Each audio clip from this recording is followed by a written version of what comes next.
മദ്യത്തിന്റെയും കഞ്ചാവിന്റെയും മറ്റ് മയക്കുമരുന്നുകളുടെയും ഉപയോഗം അനുദിനം കൂടി വരികയാണ്. മയക്കുമരുന്നുകളും മറ്റു ലഹരി വസ്തുക്കളും ഉപയോഗിച്ച ശേഷമുള്ള കുറ്റകൃത്യങ്ങളും നാൾക്കുനാൾ വർദ്ധിച്ചു വരുന്നു. കൗമാരപ്രായക്കാരും യുവജനങ്ങളുമാണ് ഇതിൽ കൂടുതൽ ഇരകളാകുന്നത്. ലഹരി വസ്തുക്കൾ ഇന്നത്തെ ക്യാമ്പസിന്റെ സജീവ സാന്നിധ്യമായി മാറിയിരിക്കുന്നു. ലഹരി മാഫിയകളും ലഹരി പാർട്ടികളും ഇന്നത്തെ വാർത്തകളിലെ നിറക്കാഴ്ചകളും. കൂടുതലും കൗമാരക്കാരാണ് ഇതിൽ പെട്ടുപോകുന്നത്. അപ്പോൾ ഒരു ചോദ്യമുണ്ട്, എന്തുകൊണ്ട് കൗമാരപ്രായക്കാർ? കൗമാരം സമ്മർദ്ദങ്ങളുടെയും വികാരങ്ങളുടെയും കാലഘട്ടമാണ്. അവർ കൂടുതൽ സ്വതന്ത്രരാവുകയും സമപ്രായക്കാരുമായി കൂടുതൽ അടുക്കുകയും ചെയ്യുന്നു. അതിനായി അവരുടെ കൂട്ടത്തിൽ അഭികാമ്യരും അനുയോജ്യരും ആവാനുള്ള ശ്രമങ്ങൾ നടത്തുന്നു. കൗതുകകരവും സാഹസികവുമായ കാര്യങ്ങൾ ചെയ്യുവാൻ താല്പര്യപ്പെടുന്ന കാലവുമാണ് കൗമാരം. എന്നാൽ കാര്യങ്ങൾ ശരിയായി ഉൾക്കൊണ്ട് അതിനനുസരിച്ച് തീരുമാനമെടുക്കാനും പ്രവർത്തിക്കാനുമുള്ള വിവേകം ഈ പ്രായക്കാർക്ക് തീരെ കുറവാണ്. അതിനാൽ ചതിയിൽ വീഴാനുള്ള സാഹചര്യങ്ങളും കൂടുതലാണ്.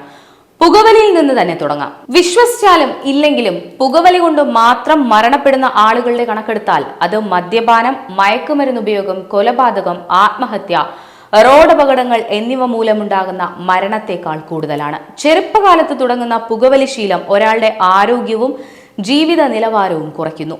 പുകവലിക്കുന്നവർക്ക് മാത്രമല്ല, അത് ശ്വസിക്കുന്നവർ കൂടി പുകവലി കൊണ്ടുണ്ടാകുന്ന ദൂഷ്യഫലങ്ങൾ അനുഭവിക്കേണ്ടി വരുന്നു. മറ്റു ലഹരി വസ്തുക്കൾ ഉപയോഗിക്കുന്നതിലേക്കുള്ള ആദ്യ ചവിട്ടുപടിയാണ് മിക്കപ്പോഴും മദ്യപാനം. 15 വയസ്സിന് മുൻപ് തന്നെ മദ്യപാനം തുടങ്ങിയാൽ പിന്നീട് പ്രായമാകുമ്പോൾ 5 തവണയിലധികം അതിന്റെ ദൂഷ്യഫലങ്ങൾ അനുഭവിക്കേണ്ടി വരുമെന്നാണ് പഠനങ്ങൾ പറയുന്നത്. അത് യുവാക്കളിൽ തലച്ചോറിന്റെ പ്രവർത്തനത്തെ ബാധിച്ച് സ്വഭാവ മാനസിക പ്രശ്നങ്ങൾക്കും മറ്റനവധി ശാരീരിക രോഗങ്ങൾക്കും കാരണമാകുന്നു.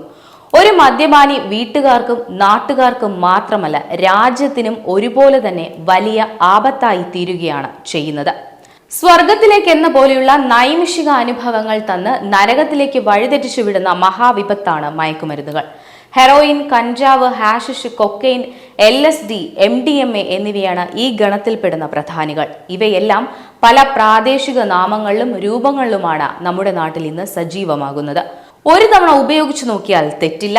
സർഗാത്മകതയെ മയക്കുമരുന്നുകൾ പ്രചോദിപ്പിക്കുന്നു.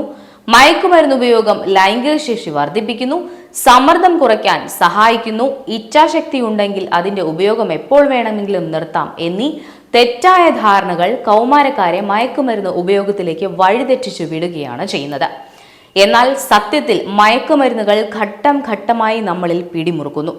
ആദ്യം പരീക്ഷണത്തിനായി തുടങ്ങുന്നു. അത് നമ്മളിൽ മയക്കുമരുന്നിന്റെ ഉന്മാദം ഉണ്ടാക്കുന്നു. പിന്നെ അതിൽ ആനന്ദം തേടുന്ന അവസ്ഥയിലേക്ക് വഴിമാറുകയും പിന്നീട് ആ ഉന്മാദം ലഭിക്കുവാൻ മയക്കുമരുന്നിന്റെ കൂടിയ അളവും സാന്നിധ്യവും നിർബന്ധമാകുകയും ചെയ്യുന്നു. അവസാനം അത് കൂടാതെ ജീവിക്കാൻ സാധിക്കില്ല എന്ന അവസ്ഥയിൽ എത്തിച്ചേരുകയും ചെയ്യും.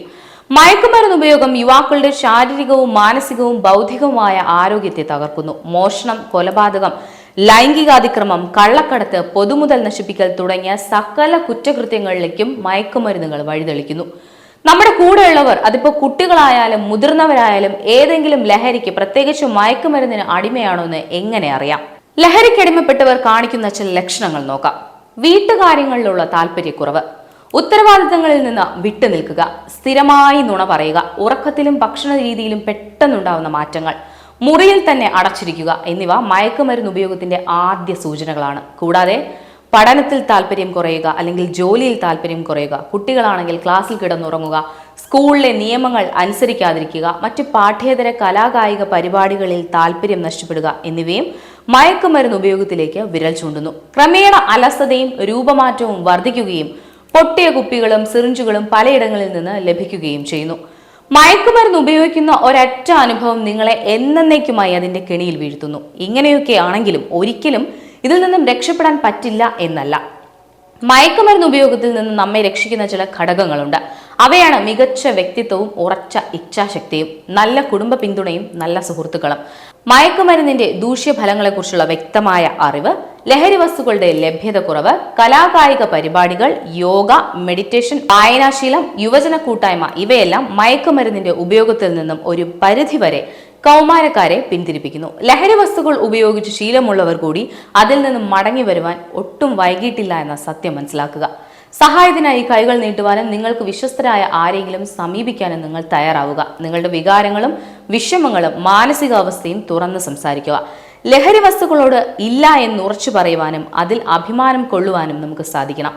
ചുരുക്കത്തിൽ ലഹരി വസ്തുക്കളിലേക്ക് നയിക്കുന്ന ഘടകങ്ങൾ മനസ്സിലാക്കി ആ പ്രേരണയിൽ വിസ്മരിക്കാനും അവയിൽ നിന്ന് മാറി നടക്കാനുമുള്ള പക്വത നേടുക. പഠനത്തിലും കലാകായിക പരിപാടികളിലും ഏർപ്പെടുക. അങ്ങനെ പുകവലിക്കും മദ്യത്തിനും മയക്കുമരുന്നിനുമെതിരെ കൈകൾ കോർത്തുപിടിച്ച് ശബ്ദമുയർത്തി ഒരു പുതുതലമുറയെ വാർത്തെടുത്ത് രാഷ്ട്ര നിർമ്മാണത്തിന് നമുക്ക് ഓരോരുത്തർക്കും പങ്കാളികളാകാം.